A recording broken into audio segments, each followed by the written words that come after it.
Welcome, Yes, welcome, yes, welcome. yes. Welcome to another edition of Black Westchester Presents the People Before Politics Radio Show, episode 394.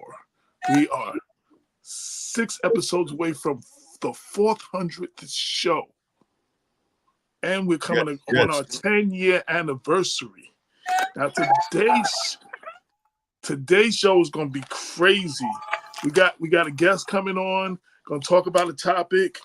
We will be addressing later on in the show the Anti-Semitic Awareness Act that expands the definition of anti-Semitism, where the claims that Jewish people are responsible for the execution of Jesus has been long regarded as an anti-Semitic trope and even rejected by some historians and theologians and Pope Benedict in 2011.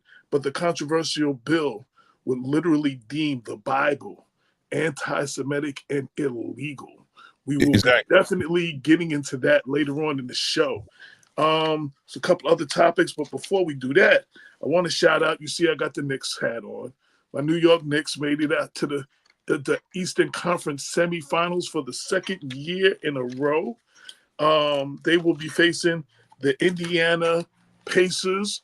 914 is represented because we have Austin High School graduate Obi Toppin playing for the Indiana Pacers. So 914 will be represented. And today, the Cleveland Cavaliers just won to avoid being swept for a second year in a row, and that was led by Elmsford, Donovan Mitchell, who helped the Cleveland Cavaliers make it to the Eastern Conference semifinals. So 914 is definitely representing in the NBA playoffs. So shout to all of them. And of course, you know, I'm a New York Knicks head, so, you know, shout to my New York Knicks. But enough of that, though. Yeah, I had to get that out. I had to get that out there.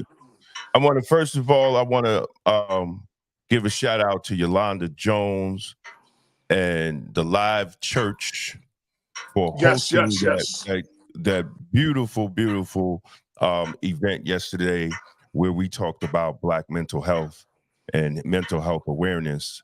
And man, I wish I would have recorded it, because it was great information. And thank you to Pastor Damon Mack for hosting that beautiful event. Mental health, we need to talk about it more in the Black community. We need to normalize therapy. As I said in my lecture, when you get to know successful people, really successful people, the first 3 people they will introduce you to is their lawyer, their accountant, and their therapist. So we have to normalize that. Even in the process of being successful, we have to normalize that, because trauma comes in all forms. And I guarantee everybody that's watching here that we are still walking around with trauma from 10, 15 years ago, because we haven't learned techniques to release the trauma. And that's a great topic. One, shout to Pastor Damon Mack and the Live Church. They're doing great things. They're on South 6th Avenue, in the Fuller's Old Church, diagonally across from the Dole Center. Definitely check them out. They're doing great things. I went there to at an event that it's the sister from the Joanne Dunn did with the youth shelter of Westchester. That's the first time I went there, and I was very pleased with what's going on over there. They're doing great things. So shout to them. And secondly, your topic is so important, because one of the things we do not deal with is mental health in the hood, in the Black communities. And we don't have resources. More importantly, we don't have the resources for them to unpack. And in cities like Mount Vernon, what you see some of the stuff going on with the youth is because of a place for them to safely unpack. like the situation where the cheerleaders stabbed the other cheerleader to death. This was something that was ongoing. But before that, there was a drive-by shooting at the school. They never unpacked that. Then there was another incident in the school. They never unpacked that. Then this incident happened. They never unpacked that. And they're walking around with all of this stuff without a way to unpack it. And then usually it comes out in some form of violence or negativity. And what was crazy is one of the girls that got stabbed, her mother was talking at a school board meeting of how her cousin or brother or something was stabbed to death in Mount Vernon High School when she was 17. And when she was talking about this today, at that time, it was clear she hadn't unpacked that trauma from then. And then her daughter, who was 16 now, was in a major stabbing incident, who's just lost her best friend who was stabbed to death. This is generational trauma. Like, I mean, right. we're not giving them, that's one of the things for our youth. We have to give them a place to unpack. But our adults, the problem is our adults are mentally unhealthy as well. And and our politicians, some of them are mentally, our leaders, some of them got trauma and they're mentally unhealthy as well. So the kids don't even have a good example of what good mental health looks like sometimes. Like, exactly. And let me tell you, always got to talk about the sin of the day, right? So I went to the mental health awareness smelling nice and good, man, because I had my Afnan Highness Blue. We have to get an endorsement from these people. We have to get an endorsement or something. Afnan Highness Blue. Now, this is a great blue scent, and you're going to get, fellas, ladies, listen, buy it for your man. All right, you're going to get, I don't know, you might not want him to get compliments from other women, but it's a great blue scent. Top notes is ambergris, fresh, spicy, and nutmeg. Middle notes is lavender, patchouli, black currant, and base notes is amber, oak moss, and musk. This is a great scent. The link is going to be in the description. We're gonna post the link. We're gonna post the link up. This is one of the more expensive ones when I talk about balling with a budget. But it's definitely worth it, and you're gonna smell important. And like I say, your scent does not have a price tag. You got cats out here spending $400, $500, $600 for a little bottle of cologne, but when they can really smell good and they don't have to spend the price. So this is what we teach young men that's trying to get in the business world, and you can smell good, but you don't have to spend all that money. Don't get fooled. And this scent will last on you about 10 hours. About 10 hours. So this is good for $70. All right. So let's get into before we get into that, I want to give you props, since we've been on the air last time, for going to Cynthia's school with the kids, and you talking about professional, teaching them how to tie ties, and I think you donated several ties or whatever. Yeah, we donated. I think we talk about that for a second. Yeah, so I went to Cynthia Turnquest school in Harlem. It was my second time. The first time I went, we talked about health and wellness, and I gave every kid in the group one of my books on health and wellness, the benefits of detox cleansing and eating clean. And me and my son went with me, and we made smoothies for them. And we talked about the importance of having more fruits and vegetables, in your diet and making it part of your lifestyle. So I went back and we donated the food pantry and the My Life mentoring program donated, I believe, 25 to 30 ties. And she did the whole program. They had the Harlem Giants, which is an organization of police officers. It's a community outreach group where they work one-on-one with the kids, which is beautiful, which we need in every Black community. We need a program like that, like what they have with the Harlem Giants, which is sponsored by the Giants, of course. And one of the assemblymen was there, and his name escapes me, but big shout out to you. Al, I can't remember his last name right now, but he was he donated $100,000 to the school for the program, which was remarkable. which was remarkable. And we taught the kids how. Assemblyman Al Taylor. Yes, Assemblyman Al Taylor. That's it. It was my first time meeting him. I think he's a brand new assemblyman. You know, he's a brand new assemblyman, and the work that what he's trying to do with these kids is remarkable also. And he donated $100,000 to the program, to the school. And we talked about the importance of having a tie and looking good and the difference between going to a job interview without a tie and a job interview with the tie. Yes. So big shout out to Assemblyman Taylor, and big shout out to Cynthia Turnquest Jones for keeping me involved with the young kids and giving me the opportunity every time to come down there and talk to these kids. And I put a video up, and you can see I have a rapport with these. When I walk in the room, man, it's like Brother Damon, and you know, and I sit down with the kids like we catching up on old times, and it's a beautiful thing. And big shout out to Cynthia. So Assemblyman Al Taylor, he represents the 71st Assembly District in Upper Manhattan. His office is in Harlem.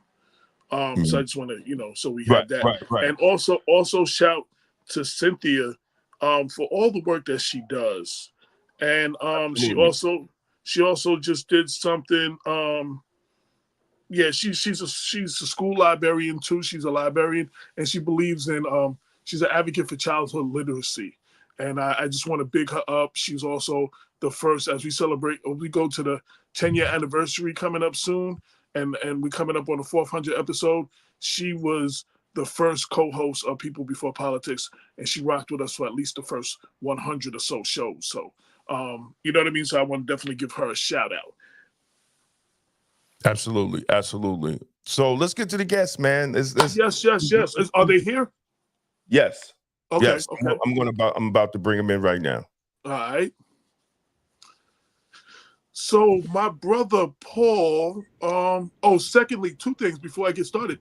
Damon, this is Paul, who is setting up our first 40 under 40 Black Westchester's official 40 under 40 thing, and he's putting it all together. He's running. He's taking the leeway.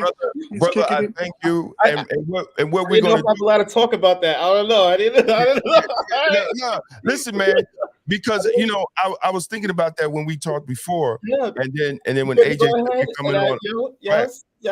And thank you for taking it up. It's maybe 100 games out there. When we launch it, we can launch it at the 10-year anniversary, and another way to invite these people and recognize these people, for these young people that are doing good work in our community. And that's what we there'll be a big article on it, but we're starting the nomination process Juneteenth, and it'll be a form, and for everybody, all our viewers to put who they want to nominate, and then we'll have a nominating committee going over who are the people, and I just want to shout them out because his inspiration was Westchester Magazine does one, and out of the 40, very few, if maybe 3 or 4, if that many, were persons of color or even Black.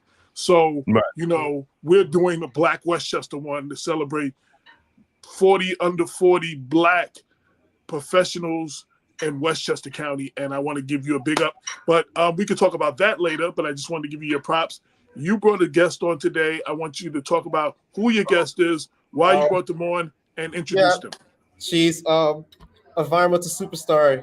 She's first team all Westchester for the environment, to be honest. The stuff that's being done, advocacy, coalition building, Dr. Courtney Williams, a true scientist, really doing research, if I'm wrong, into cancer research, and really having forward-thinking strategies of the community inequities that's being done. Because if you look at it, it's really it's unfortunate that we have communities like, the city of Peekskill or Irvington, New Jersey, municipalities that are bearing the burden of the social impact of waste incineration and the air quality impact that's being done in these communities. And you look at the census data, it's not looking good in terms of what the city of Peekskill represents, what Irvington represents, or Haverstraw, in terms of or regions of Florida represent. It's the inequities. It's like these overall communities of color, feedback loops where you're losing economic power.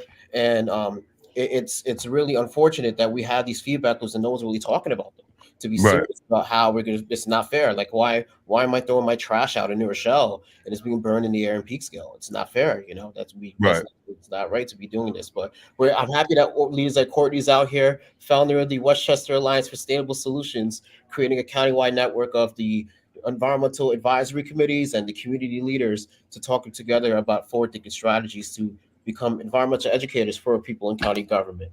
And that we're doing, it's a huge environmental justice issue happening nationally to a lot of communities, and we need to have that community power to educate people in government of like the way of thinking of how we got to really address it with a forward-thinking strategy. Because the contract is up, I think, in like 6 years, Dr. Williams, correct? So we can really set up a true agenda of really get things done. And really, the facility has not had a it's for over 2 years now. It's had an expired air permit, Title V permit, a Title V port permit from the state, and you know it's crazy. Like you know the impact. So That's happening. let's start. What's the importance of an air permit? A lot of because I think a lot of people that's watching, they're like, "Well, the air permit, like why is it important to have an airport permit?" All right, I guess at that point, Dr. Williams, thank you. Thanks, Paul. Thank you, Mr. Jones. Thank you, Mr. Woodson, for having me on. Yeah, so I live in Peekskill, and I can look out my window right now and see the trash incinerator that burns most of Westchester's garbage. It is the largest industrial air polluter in Westchester County. And it is here in Peekskill, which is a predominantly Black and brown city. And that is not a coincidence because you'll find a lot of other polluting infrastructure in other Black and brown cities. And the air permit is important because the Environmental Protection Agency at the federal level has rules about how much air pollution a facility can produce and emit, put into the air. And the New York State Department of Environmental Conservation, it's their job to like oversee having those permits.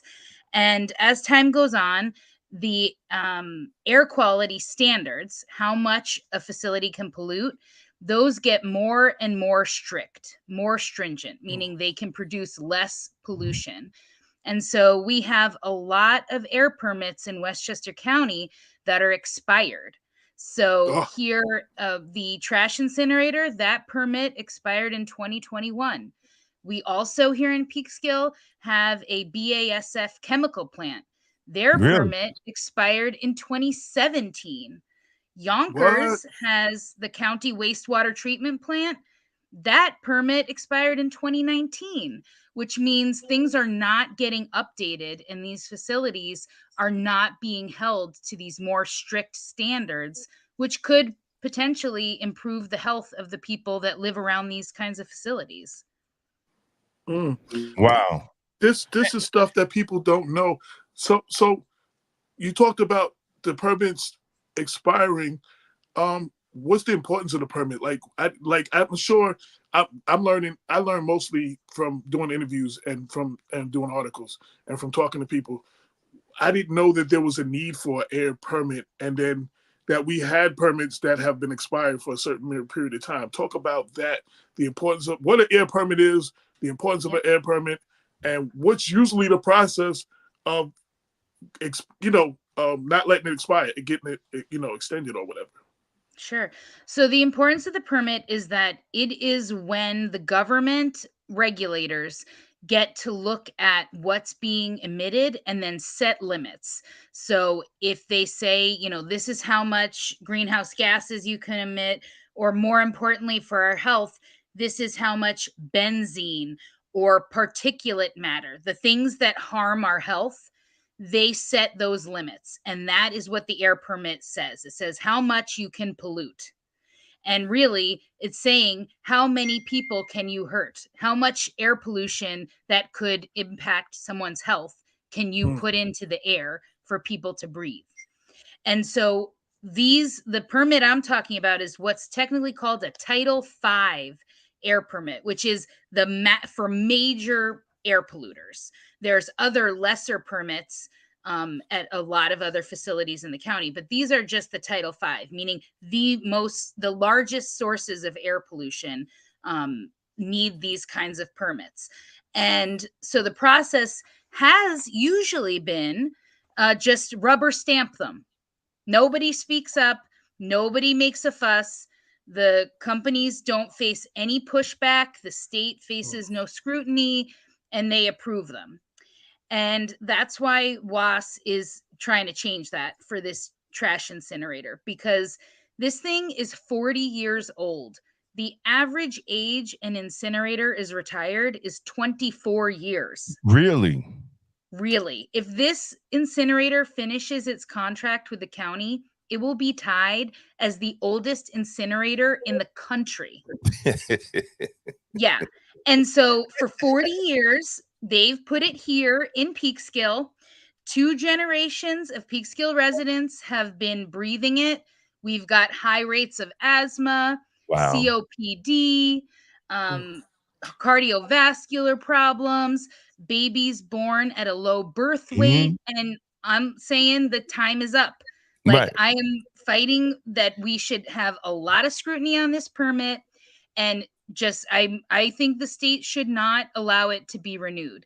Right. In the past few years, since the last renewal of the permit, New York State passed a new climate law, and it's a mouthful. I'll say what it is. It's the CLCPA, stands for Climate Leadership and Community Protection Act. But the relevance here is that it set new standards for environmental justice communities like Peekskill, which, most of our environmental justice communities are Black and brown communities. Exactly. And they have all kinds of polluting infrastructure there. And so the law said we need to put additional scrutiny on permits in these kinds of communities to try and address this historical environmental racism. And I think part of what has been holding up any process for this permit of the trash incinerator is the fact that this new law is in place and like what's going to happen with it. So WAS is pushing really hard for New York State to do their due diligence and a lot of scrutiny. And honestly, I think if the state, the New York State Department of Environmental Conservation, really acts in the spirit of this law, they would deny the permit. And without an air permit, this facility would not be able to operate, and Westchester County would have to do something else with its garbage. And Peekskill would get a taste of environmental justice and cleaner air after 40 years. So my main question is, under what leadership does this fall under? Like, who is this something that the Peekskill city government has dropped the ball? The county of Westchester has dropped the ball. The governor has dropped the ball. Who has dropped the ball on the not renewing of these permits? And let's start there. So there are permits all across New York State that are expired. There's all permits here in Westchester that are expired. And the Department of Environmental Conservation, which does what it's told by the governor, whoever the governor is at the time, it's Kathy Hochul now. They do as they're told in terms of a lot of these renewals. And what they keep telling us is that they're understaffed and they don't have enough staff. And these permits are falling through the cracks, and they're just letting these companies continue to operate on old permits. And really, as the laws for air quality get more stringent, that means these companies get to keep polluting at historic levels instead of in keeping with current standards. So really, this is Governor Hochul not renewing these permits. But locally, Westchester doesn't need to wait for New York State to deny a permit. That's what I was going to say, because usually it's the old political rope-a-dope where they blame the state, where they could take some initiative on themselves, and it's just amounts to just lazy politics. What has the county legislators or the county exec, what have there been response? Has there, been, people go to the county legislators meetings and inform them, and what has been the response from the county? So Paul and I have been working on this issue for a few years now, since like 2021. And when we first broached this, nobody wanted to talk about it. They were like, we have our waste problem solved. We're just burning all our garbage. It's going to Peekskill. That's all. We don't want to talk about this. It's not a problem. We don't need to think about it. And really, things have changed over the past like almost 3 years now. And I think the county really realizes that Peekskill has a public health emergency. 40 years ago, when they closed the dump in Croton and they decided to build this trash incinerator, yeah, maybe it looked like a good idea. But know better, do better. 40 years later, we realize that Peekskill and everybody else in the area, because the pollution doesn't know to stay in Peekskill, and so some white people in Croton and Cortland, they're also going to breathe it, and everybody in Westchester is going to breathe it. Realize now what that trash incinerator has been doing, pumping out awful stuff, lead, cadmium, benzenes, sulfur oxides, and that's just the stuff that we test for. There's a whole lot of other stuff that they pollute that they're not required to test for. That's the thing people need to keep in mind, that even with these permits, legally allowable air pollution still harms our health. So, go ahead. So legally allowable air pollution harms our health still. And especially in communities like Peekskill, folks don't have health insurance, access to health care that other richer, whiter communities do. And that is why, it's not right for the county to put this problem on Peekskill and similar other problems on other Black and brown communities. So what we want the county to do is, face facts. This thing's 40 years old. It is not going to survive forever. And if this air permit gets denied, or if the 40-year-old incinerator fails, we're going to be in a lot of trouble, because paying to get rid of your garbage on an emergency basis is extremely expensive. So, I tell people, if you don't care about health, if you don't care about the greenhouse gases and the planet, you'll care about your pocketbook and the fact that we don't want to be stuck paying a premium for our garbage if this thing fails. So you said, if I'm right, the 3 permits that you said that have expired, I think date back to 2017, I think was the first date that you said. And since 2017 on the county level, we've had several county legislators. Some have come and gone by then. But November 2017, George Latimer unseated Astorino and started his term January 2018. So has he been proactive in any way? Has there been a reach out to him that, maybe I can understand there might be some things that fall under the radar and you just don't know about? Is he aware of this stuff? Has the community brought aware? Has Peekskill brought this to him and to your county legislator? Yeah, so our county legislator is Colin Smith. He's not really been active on this issue. He has voted, when things come up before the legislature, he's voted in favor of the things that are being done that could help address this. But County Executive Latimer has, become more aware and open to addressing this. So this year in the budget, we were successful in getting $90,000 in the budget for a waste, they call it a waste reduction study, basically to look at how much garbage we're producing and how could we reduce it in such a way that we won't have to rely on the incinerator anymore. And so that, they put out what's called a request for proposal, which is like looking for consultants to do that work. RFP, That's out right now. And it's been you know, I think the county has believed the greenwashing, like the kind of misleading information from the trash incinerator company for many years, thinking that this was the right solution. And so we've had to really do a lot of outreach and education to get the county and all the county staff to Right. learn about this issue for real. And Right. you know, whenever the county government moves slowly, and I find it extremely frustrating.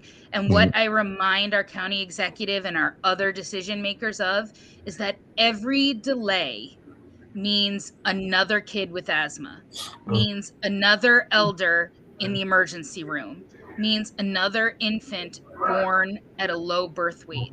So yeah, it might be that, building a new system to manage our waste is a lot of work and takes a lot of time.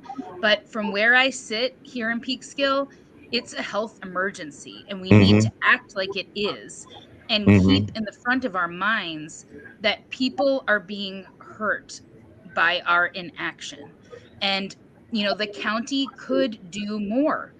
They really could. We have most of what we burn there, the county already has programs to do something else with it, recycle it, or if it's food scraps, we could compost it. All of these things that could be done and could be expanded.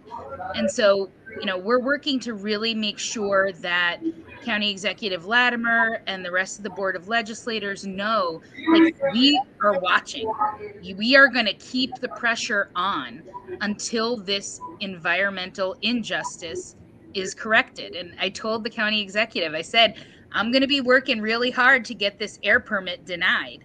And if I am successful, which I probably won't be, but if WAS is successful in getting this air permit denied, you're going to be in a lot of trouble, because the county's going to have 2,200 tons of garbage a day and nowhere for it to go. Well, whatever you need from Black Westchester, we are here, and we know how to make things happen and make noise. So I'm sorry to cut you off, Damon. I want to invite you, since you are well versed in this situation, if you would like to write an editorial about it, if you're up to that, we will definitely publish it and make sure it is seen. And the question I had, and again, sorry to interrupt you, Damon. The question I had was, am I clear that all the garbage in Westchester County goes to this place to be burned, or is there other places in Westchester County, or is this the main one? What is the? There's only one incinerator in Westchester. Wow. And some of the other, it's all the garbage from it's called the Municipal Solid Waste District, comes here. So there are a few municipalities in the county that send their garbage elsewhere. Like some send it to Newark, New Jersey, Black and Brown community gets burned there. Some send it to Bridgeport, Black and Brown community, burn it over there. So not all of it comes to Peekskill, but it's all going to an incinerator, and it's all harming predominantly Black and Brown communities. And so we, are in solidarity with those other communities as well. So yeah, but the vast majority of the garbage that Westchester residents throw out comes here and gets burned. Wow. And we breathe it. This is the continuation of racism by zip code.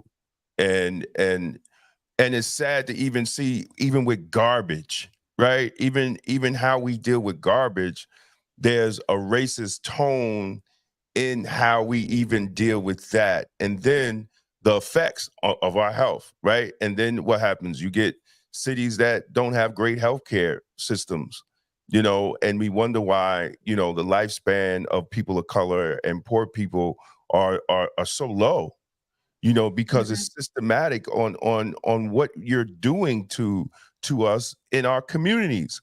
And why do we keep voting for these people? Like, I really don't understand. I think at this point, it's a lack of education. It has to be a lack of education and knowing, what's actually going on, because I think, the average person is struggling, and they're not really thinking about where their garbage go. They're just thinking about, let's just get rid of the garbage.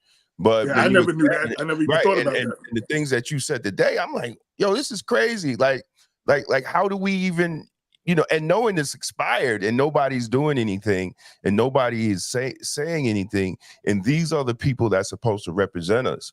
I think, I guess, Legislator Smith you said he has voted for things to move it down, which is great, but we also need him to ensure the community of Peekskill and the other communities that he's on it, like to be a little more vocal on it, because these are the people that vote. Look, I like Colin Smith. I have nothing. Me too. I have nothing against him. He's a friend of the magazine, but we still need elected officials to be vocal and try to assure the people that they're working on it. So yeah, we welcome you to write who is your state senator and assembly person? So my state senator is Pete Harcum, and my assembly member is Dana Levenberg, and they both are really already out front. Good. They have been keeping on top of the DEC, because the DEC, Department of Environmental Conservation, kind of stopped replying to our emails and inquiries. And so their offices have been reaching out to demand updates and like really helping us to keep the pressure on. And so, they've been in front of this issue for so long that Sandy Galiff, our previous assembly member, was asking about these permits. That's how long they've been expired. So we definitely have champions at the state level. Great. But one thing I wanted to say is I think that really a lot of these companies are taking advantage of communities that are desperate for a tax base. And that's really what Win Waste is the name of the company now. Some folks know the incinerator as the Wheelabrator incinerator, but they do a payment in lieu of taxes. That's a big chunk of money that goes to Peekskill, and it keeps a lot of the elected officials from taking a strong stance against it because they don't want to undermine the tax base. But what we can do is invest in the other solutions. And, like we did an analysis of what it would take to move Westchester County towards what's called zero waste, like reducing our garbage by like 90%. So we wouldn't need an incinerator. It could create over 1,000 jobs, and they would be jobs that aren't polluting our air and harming our residents. Right. And this incinerator, it is owned by the Westchester County Industrial Development Agency. This kind of thing is being done in the name of making money and building a tax base and providing an employment. Is that under county government?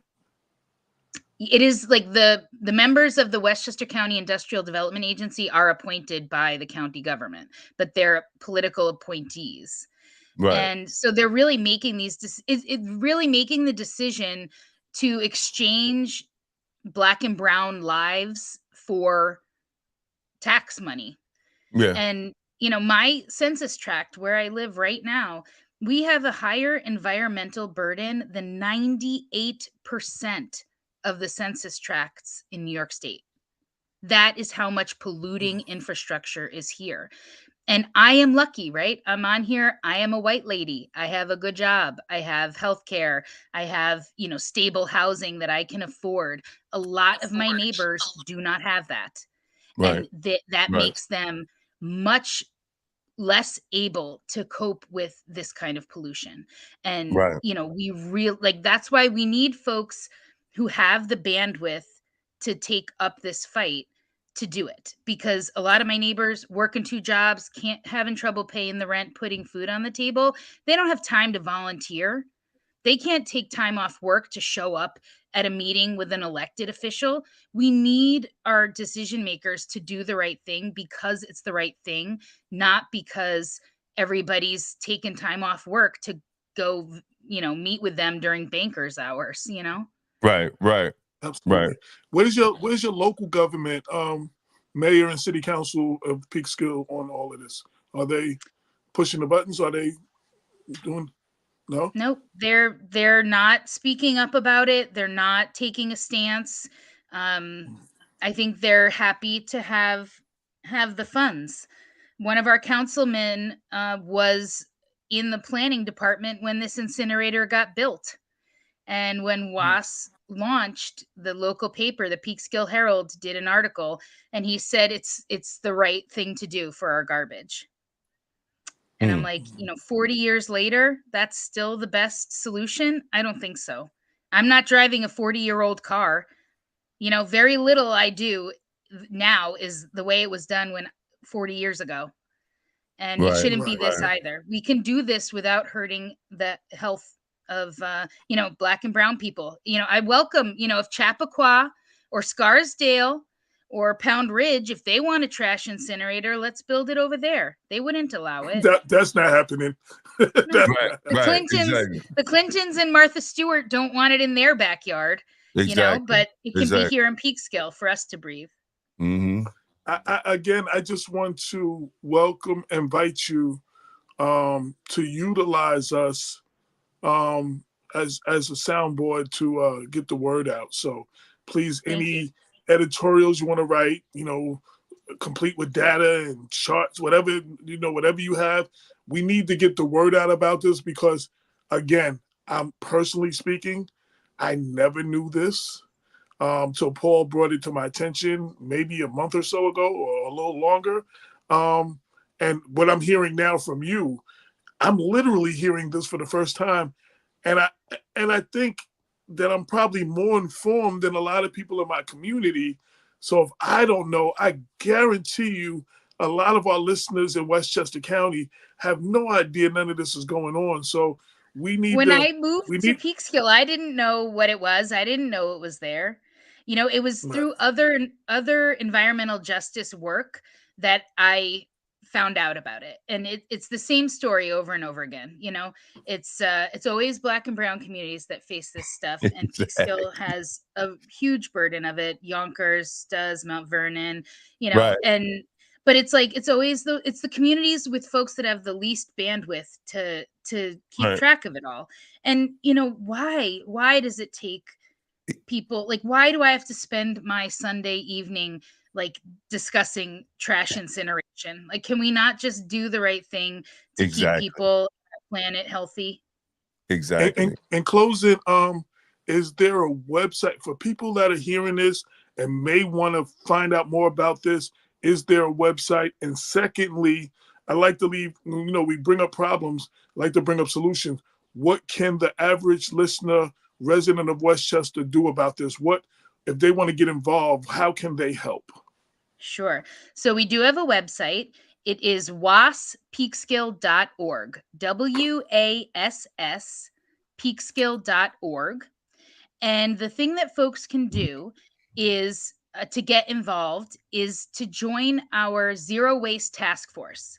So Paul and I and the rest of WAS launched this in January of 2022. We have had over 300 people participate since then. It meets once a month for 1 hour. There is an educational component and then action. We take action to address this issue. So sometimes we are calling the governor. Sometimes we're sending emails to elected officials. Sometimes we are,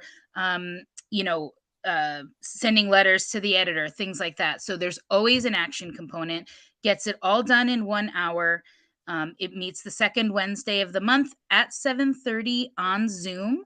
And so if people go to waspeekskill.org, they will see a link there for our Zero Waste Task Force, and they can sign up and get involved to change this, because it is burning garbage from all over Westchester County. So that means we need people from all over Westchester County pushing their board of legislators and the county executive to put the processes in place to shut this thing down. Absolutely. Again, thank you for your time. Thank you for bringing this awareness. Thank you, Paul, for pushing this so we address this.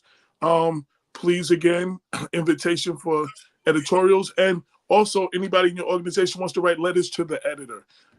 It's blackwestchester@gmail.com. Paul has all our information. He can give it to you. Yep. And I want to thank you. And please feel free to keep us up to date so, we can continue. I don't want this to be a one-off, but we can continue putting pressure on this situation. Bring it. Thanks so much. to the. Yes. Thank you. I appreciate you too, and thank you both for everything that you're doing. You know, in terms of Black media, having that voice in this platform. Like I've been looking around at the other 61 counties of New York State. Don't really see too many county level Black media organizations or anything too much in terms of the 3,143 counties we have throughout the United States of America. So thank you for everything you're doing. Thank you. Talk to you Y'all soon. have a blessed day. Yes. All right. Yes. This is our segment, and we're going to be bringing you more environmental stuff. Shout out to the environmental leaders of color. And you know, we had the interview with the 4 girls that came on, and they were talking about drain, pouring your grease down the drain, and the environmental hazards of that. And so we're going to be bringing you periodically a little more environmental stuff, because one thing we don't talk about, that's another thing, mental health and environmental stuff. We don't have these conversations. Right. And one thing, big shout out to Dr. Diana Williams.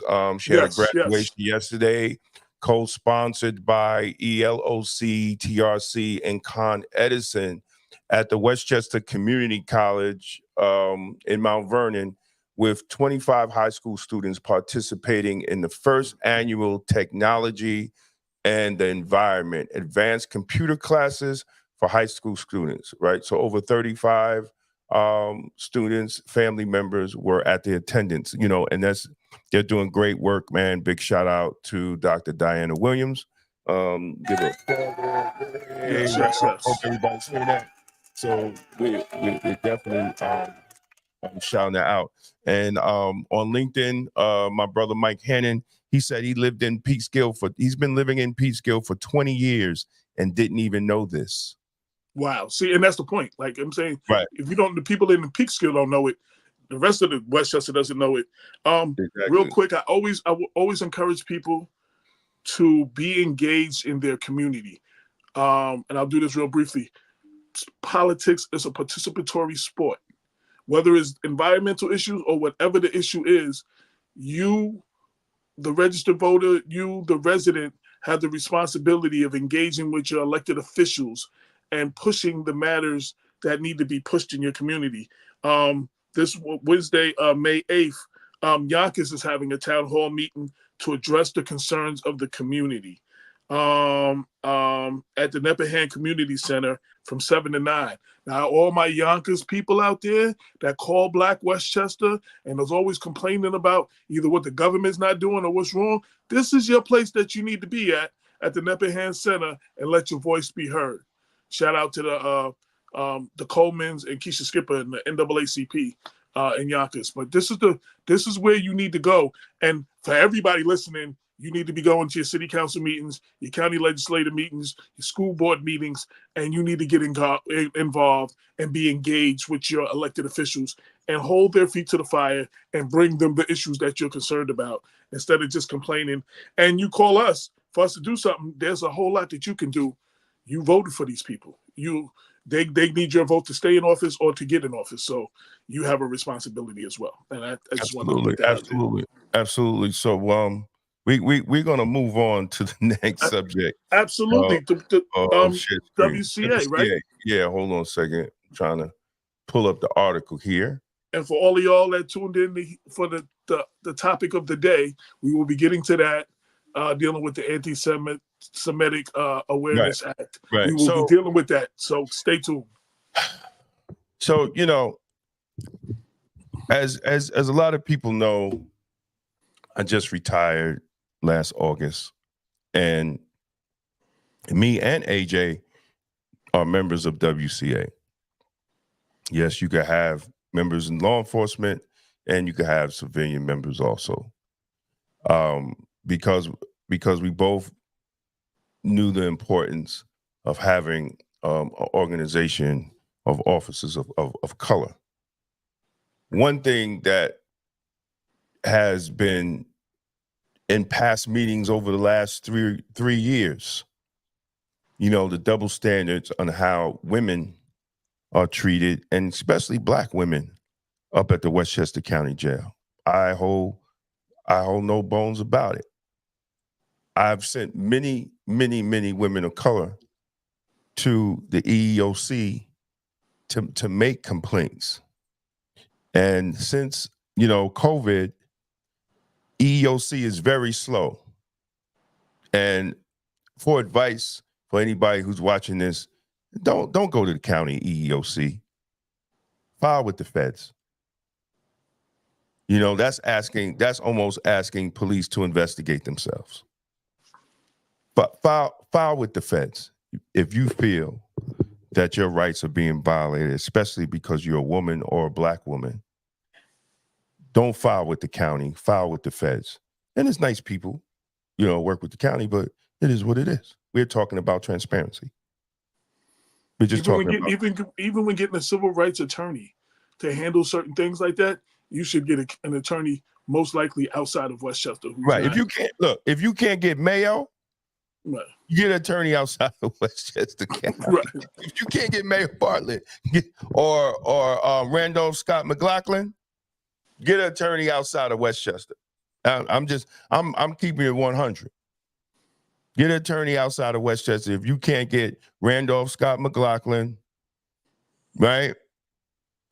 Or his wife, Nancy Cohen, right? Or Mayo Bartlett, right? Go out of Westchester. Don't even waste your time. I'm talking about civil rights attorneys. Until one civil rights attorney, unless one is in law school right now about this, that's different. That's different. So shout out to William Wagstaff. He's a civil rights attorney that's been done some good work too. Yeah. I wanted to shout him out. I forgot about William. Yeah, William Wagstaff. William Wagstaff. He does his thing. Well, he comes out of the camp of Randolph Scott McLaughlin and Mayo Bartlett. That explains that. Yeah, exactly. So listen, man, it has to be addressed. And the reason, and one of the main reasons this article was wrote, because the president of WCA, and AJ, you could talk about this too. The president was brought up on Facebook charges from the organization's page. Now, if an organization is posting something, let me just say something. I am affiliated with the WCA. I'm not sure if I posted that particular comment, but I have privileges and administrative privileges for the WCA page, the Westchester Corrections Association page. That's my point. So to say that the president necessarily wrote something that appeared on the page, and let me be clear, I have a lot of contacts in the Westchester Department of Corrections that wasn't just Damon and wasn't just the president of WCA. I wrote several stories that Damon didn't know nothing about, and he got calls about. He was like, "What you talking about?" Because he didn't even know. Because people, I'm just saying, I just want to put that out there. I have access to several members, including the union presidents and all that, to get information, and I've done stories. So I have privileges to post on here. So to say that the president, who is or was a correction officer, posted those comments and to go after her is unacceptable, because you can't. Right. You don't know she wrote it. I wrote some of the stuff that's on there. I don't know if I wrote that particular comment, but I wrote. And so did I. And so did I. So the whole and we knew that was false, because unless you don't contact Facebook and the FBI to get the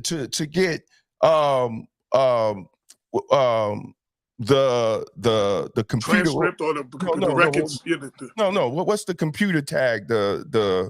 I can't even think of the name right now. Right? IP address. Unless you got the IP address, you ain't got nothing. Let me just say, anything we post, speaking specifically of Damon and I, we have receipts to back it up. So please come after us. I'm saying please come after us. Wait. That's not even the case, right? We're not even going to take it to that level, because they understand. What I'm saying is, to charge this woman for organizational Facebook posts that clearly you couldn't prove it was her. And And just like I spoke to the union president, I'm like, if this goes through, I got all the screenshots of all the white officers that talked about Lattimore and had pictures of Joe. And y'all can kick me out the group. I really don't care. Pictures of Joe, but you can't do one or do the other. And this is another example when a white officer made a post and it went viral. I don't care if it was in a private set. People were screenshotting it and sending it all over the department. There's nothing private. There's nothing private about social media. The word social should tell you that, but go ahead. Exactly. There's nothing private. Even if you kick me out the group, guess what? People Somebody will screenshot it and send it to us. And send it to me. Right. Which is where we get half of most of our information. Or send it to the person that you're talking about. And the thing is, this officer here, which I don't even understand, is complaining, I guess it's about post bidding and people being out with their contractual rights to address whatever their health issues are. But only officers of color, from what I understand. Let me finish. Okay. You cannot, and you're not a medical doctor. And now you're violating HIPAA rules. And then someone from the county is like, they violated. Dude, I've been working there 33 years. I know the social media policy. If anybody within the 33 years have been talking shit on social media, it's me. So I know the policy. And I know what you can do and what you can't do. And that you can't do. And nothing that the WCA did warranted Officer Brooke Jones, to be brought up on those charges. But this is how they do black folks, and nobody want to talk about it. Nobody want to talk about it. I don't care if we got a Latino first deputy commissioner or another black deputy commissioner. Black folks are still getting a double standard. What did the professor say in her speech? Black faces and places don't help us.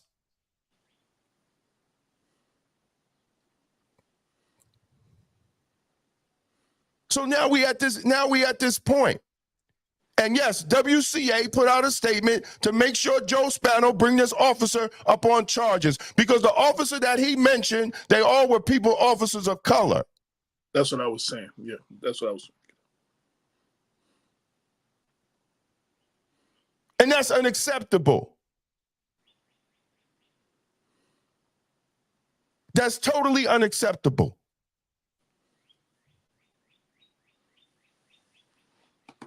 I know one officer now went to the deputy commissioner, Gerald, and harassment got worse. And now she's seeing a psychiatrist every month. These are facts. Harassment from the officers or harassment from him? The supervisors. See, I had to get up out of there because I was going to knock one of them goddamn captains out. And I'd rather save my retirement instead of seeing them walking around with a broken jaw. Because they push you too far. And then you cover for that nonsense. The department covers for the nonsense. They suspended a black sergeant for the same captain. They cover for the nonsense.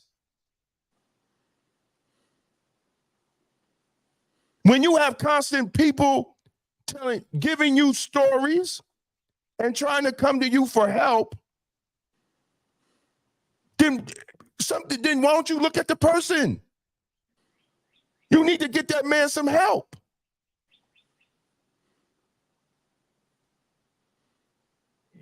You have to get him some help. That's the point. Nobody is addressing the cause. They just want to cover things up. Don't want nobody to talk about it.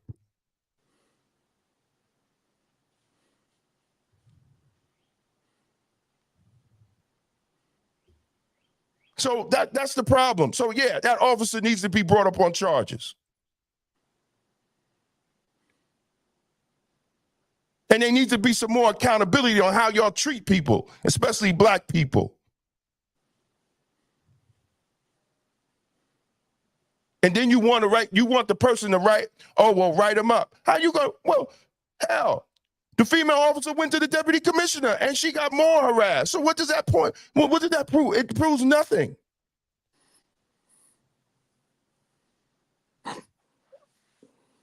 It really proves nothing. Absolutely nothing. So I was confirmed that the investigation is ongoing and it was a violation. I already knew that. But this has to be addressed and it has to be fixed.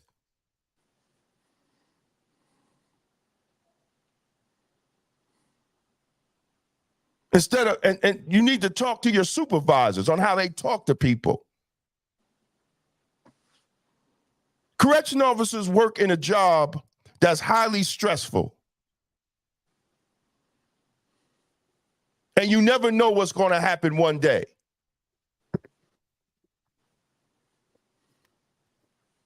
What's the ongoing joke in the Batman comics with Joker? It just takes one day. One bad day. It takes one bad day. And some of y'all supervisors be pushing these officers to have that one bad day.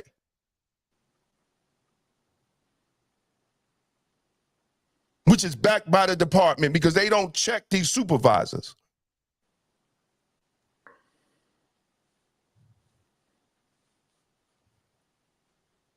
So somebody needs to do something. If the union's not going to do anything, then someone needs to do something. And I think in months to come, we're going to have open discussions about what's going on up there and how they treat black women.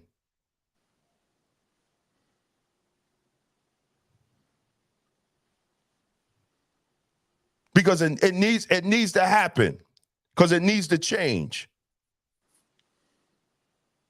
And elected officials, not everything is a union problem. Oh, well, they need to talk to the union. No, you need to talk to management. It's something simple that's in the Bible. Treat people how you want to be treated.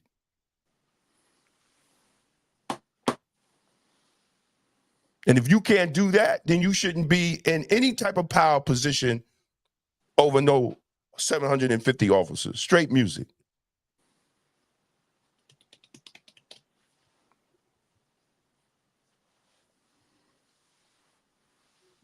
So we're watching,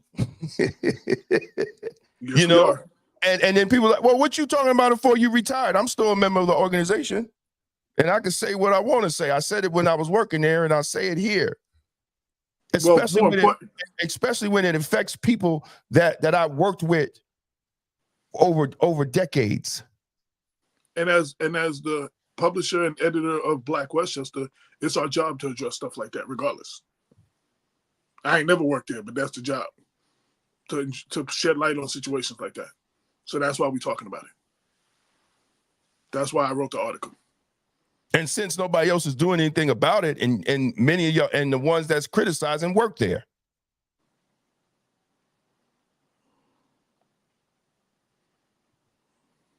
Just in case, because I know it's going to be some.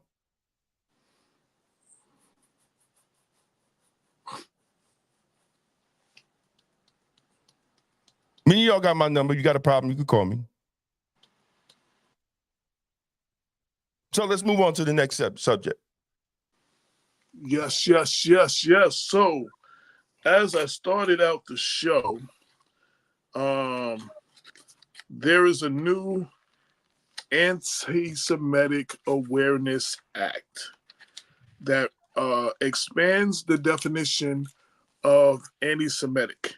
They're also trying to get it to attach it to the Civil Rights Act of 1964.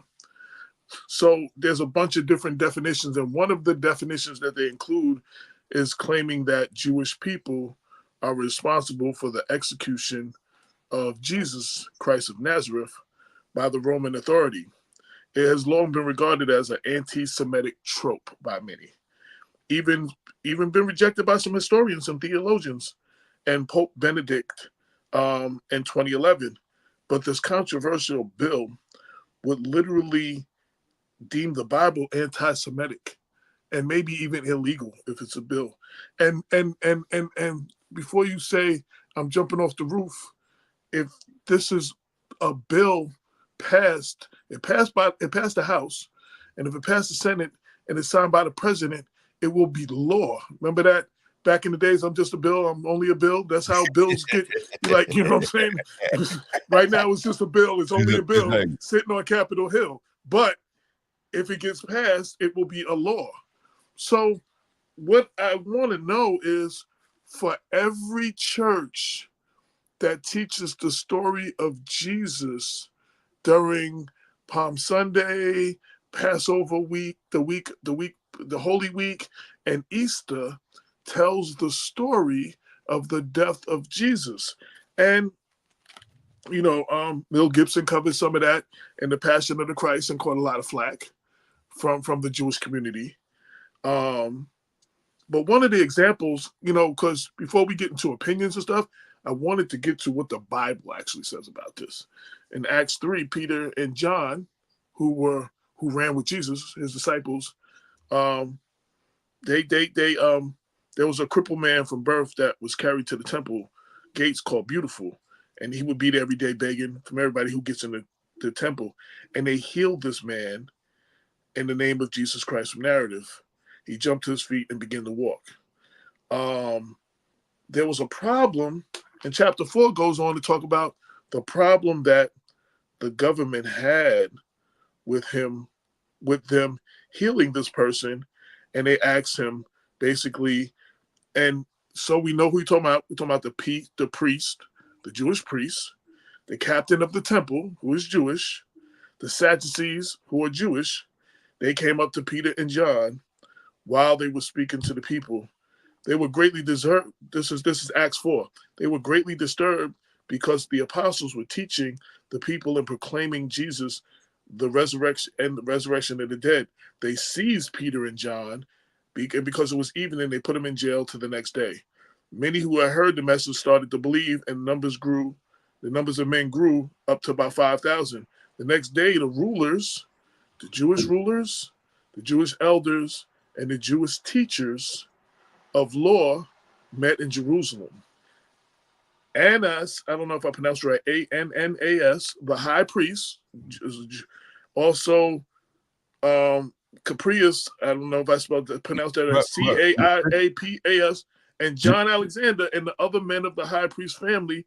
They brought John before and began to question, what power or what name do you do this? Peter said, with the Holy Spirit, he said he did this in the name of Jesus Christ of Nazareth. And then he said,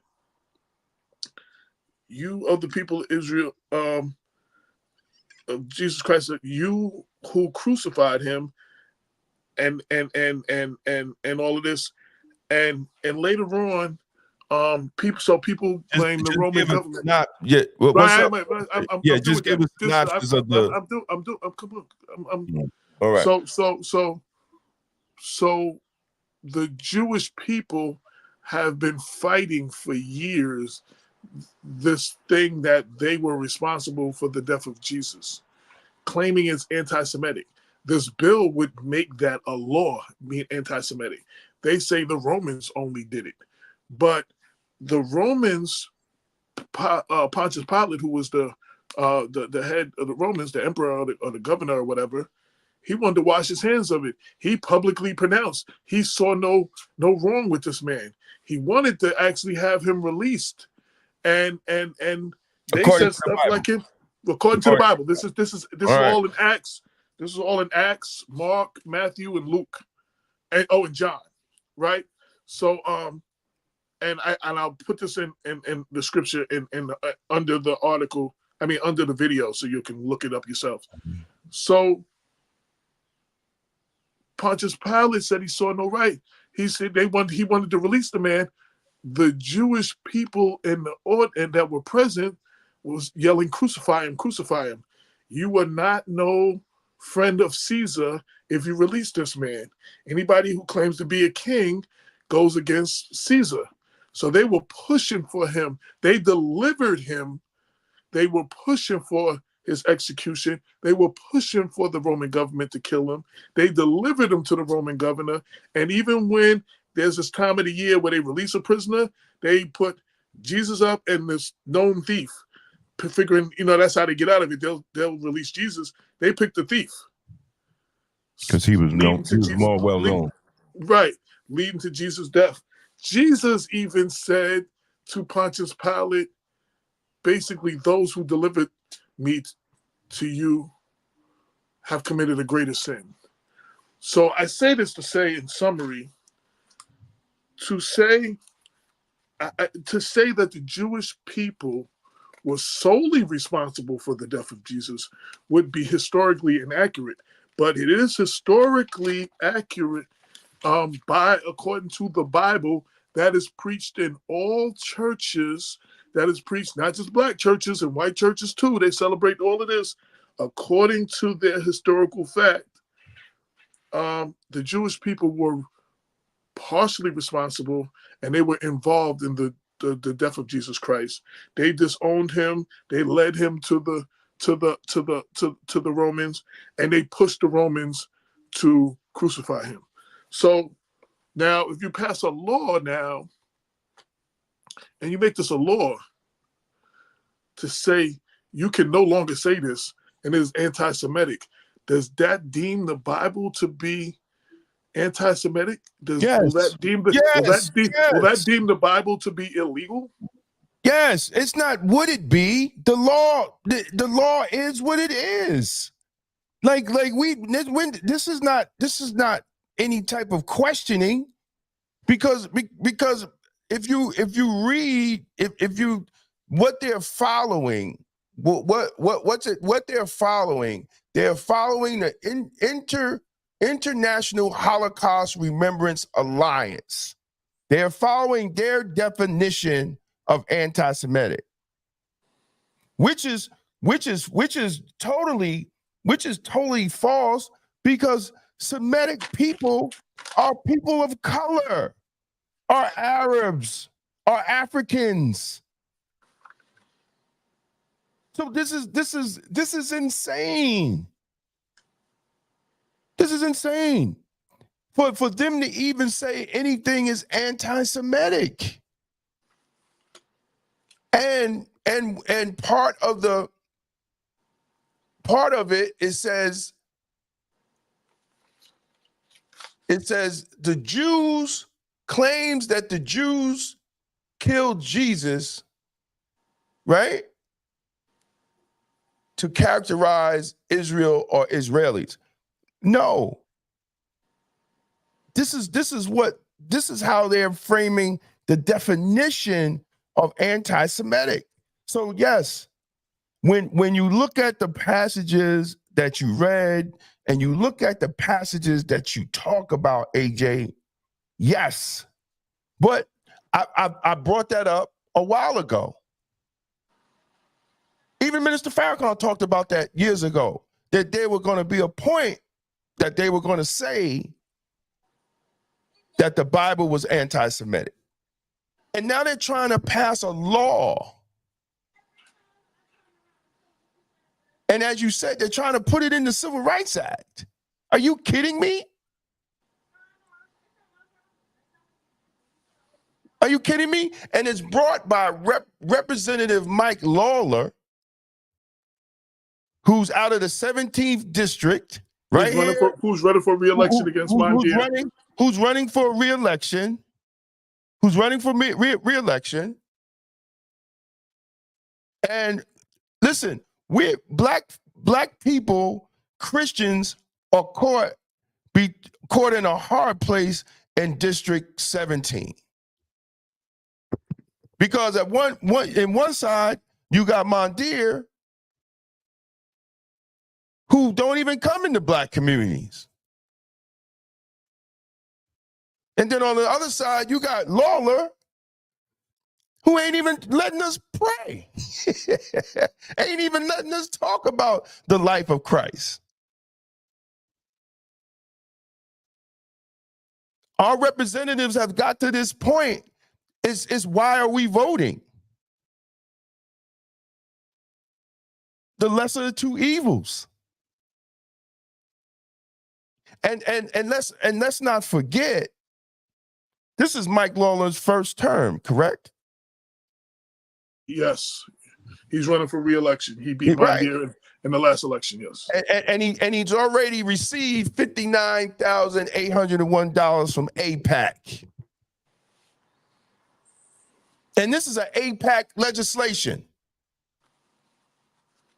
Because they don't want to see people in these college campuses. They don't want to see people, and they're not pro-Gaza, as you get some of these crazy politicians talking. They're not pro-Gaza. They're anti-war. They're anti-investment in war. Have we forgot? They're using our tax dollars to prosecute a war. So why should our tax dollars go over there? So you got people like Mike Lawler, who's pushing for bills the silent dissent of Christians. So even of Christians and average people, because if you talk about the war is anti-Semitic, but the definition of Semitic is not what this bill is. You have the American Civil Liberties Union, Christopher Anders, who's the director. He warns that this bill will lead to pressures on colleges and universities to restrict speech critical of the Israeli government out of fear of the colleges losing federal funding. The House, and his quote is, "The House approval of this misguided and harmful bill is a direct attack on the First Amendment." Now I want to be clear, because, and this is stuff that we shouldn't have to say. So for our loyal followers and listeners, you already know this, but for all those who are going to try to attach and take a piece of this, Black Westchester has always maintained any kind of form of racism, bigotry, or discrimination against any group of people is unacceptable. As a Black man, I couldn't stand for discrimination against anybody with how Black people have been treated in this country and abroad. You know what I'm saying? So we shouldn't have to say that. We shouldn't have to explain. We shouldn't have to explain that. But I need to put out this disclaimer, because there will people that will go run with a piece of this video and then put it out there as we are pro-Gaza, pro-Hamas, Hamas supporters, or anti-Israel. None of that is the case. But I do believe that this bill goes too far. The definition of anti-Semitism is what it is. If you want to add some stuff to it or whatever, and you work that out, but this has been a something that the Jewish community has been fighting for over 6,000 years, that they had no involvement in the death of over 2,000 years. I'm sorry, no involvement in the death of Jesus Christ of Nazareth. Whether you believe in Jesus as the Son of Man or whatever, the Bible, which is stories, and some supposedly told from first account from people who were there, the Peter, Paul, the Peter, John, Luke, all of those, and even some letters by Paul. This is what basically is accepted, what is taught in theology, what is taught in churches all over America and abroad. And if this definition goes through, again, so that makes the Bible anti-Semitic now. Like in this era of now, we want to whitewash everything. We want to make anything we don't like illegal to say. This doesn't help us grow as a people. This just further divides us because we're not comfortable with the uncomfortable conversations. Everything said that has to do with Jewish people or anybody who feels that there is too many people being killed on both sides in this war and what Israel's doing is equally wrong, that doesn't make you anti-Semitic. And you have the right to speak. Now, I do want to say, and as a Black person, we've had plenty of rallies and protests where other groups of people have tried to co-opt our peaceful rallies, and that happens. But from what I understand and from what I read and from the coverage that I've seen, the majority of these people are having a peaceful protest. These students are having a peaceful protest. I'm not talking about, I'm not with attacking students and breaking windows and illegally breaking in buildings. I'm not justifying any of that. So please miss us with all of that. Because in these conversations, it's good to throw rhetoric at a situation to not deal with the situation. Well, what about this? What about that? There's a small group of people who are outside agitators who are trying to co-opt this thing. The same way they go to Black Lives Matter rally and start throwing stuff at the police or breaking windows and starting stuff. That's a small group of people of the majority of the people that are peacefully protesting. And Black people, before you say that this bill does not concern you, if they can make this illegal for Jewish people, for other people to protest what's going on in Israel, non-Black people, what do you think they're going to do to us at the protests and rallies we have? This is a slippery slope to making all protests illegal. Like these countries like Russia, where and making what we do illegal. In Russia, journalists are shot and killed and jailed. People that speak up in Russia and Iran and those countries, they're killed or they're thrown in jail for speaking up against the government. You don't understand. You live in one of the countries that you have the right to say something about. You have a right to attack President Biden if you don't like him or whoever the president is. You have a right to speak up against any of your elected officials.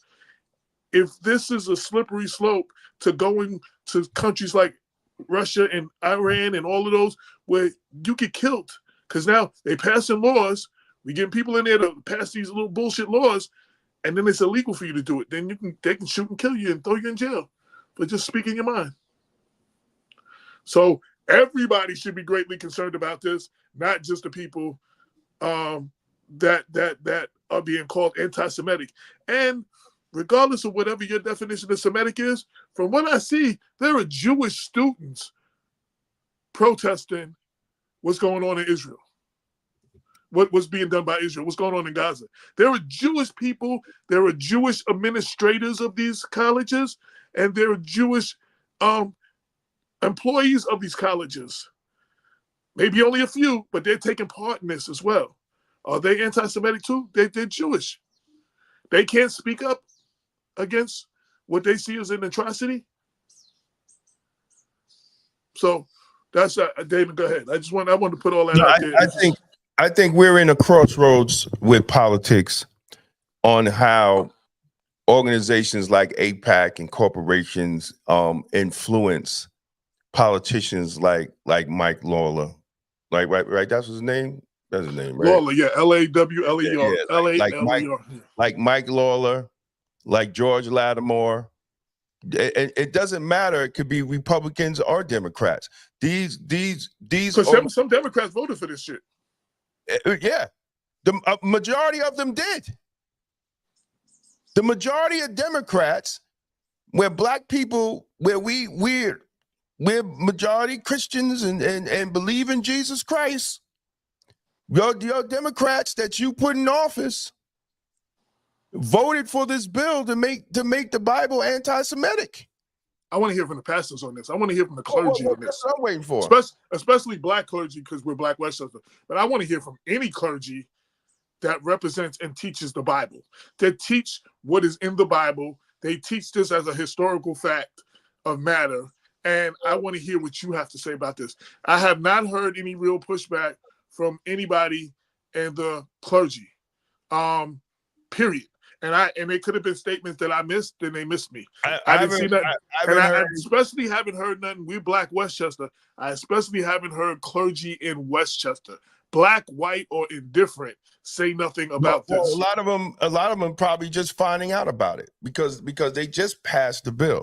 Well, I want to hear. We want to hear from all of you. We're going to stay on it, and I just, Representative Jamal Bowman, of course, he voted against it.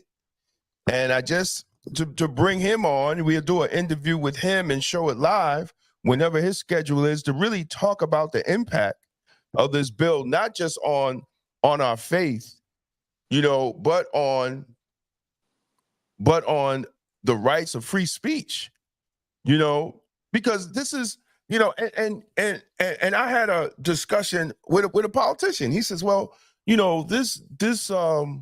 this piece of legislation is not the same. I mean, this protest is not the same as Vietnam. And I'm like, why? He said, well, people protest because they didn't want to get drafted. I said, no, they were also protesting that they didn't want the war, right? That they didn't want the war, whether they were drafted or not. They didn't want the war for America to invest in an unjust war. They protested against what was going on in Afghanistan and how long that was. Exactly. So let's not try to change the narrative, to fit political foolishness.